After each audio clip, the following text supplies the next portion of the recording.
Hey guys, যদিহে পোনপ্ৰথমবাৰৰ বাবে আমাৰ চেনেলটো চাই আছে, প্লিজ চেনেলটো সাবস্ক্ৰাইব কৰি কাষতে থকা বেল আইকনটো প্ৰেছ কৰি অল কৰি দিবলৈ নাপাহৰিব।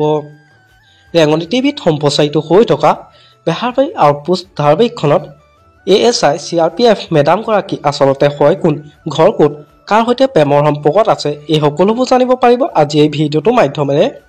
গতিকে ভিডিঅ'টো অলপো স্কিপ নকৰাকৈ শেষলৈকে চাই থাকিব বুলি আশা কৰিলোঁ। বেহাৰবাৰী আউটপোষ্ট ধাৰাবাহিকখনত CRPF মেডাম চৰিত্ৰত অভিনয় কৰা অভিনেত্ৰীগৰাকী আচল নামটো হ'ল সবিতা দাহদা। সবিতা দাদাৰ ঘৰ হ'ল চণ্ডীগড়ত আৰু বৰ্তমান তেওঁ কৰ্মসূত্ৰে গুৱাহাটীত থাকে। সবিতা দাহদা এগৰাকী মডেলিষ্ট।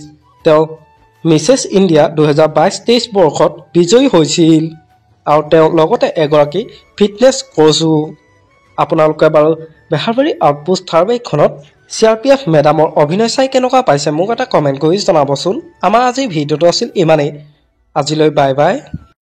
মৰম খানি দিম তোমাৰে দেহত, আঁকি দিম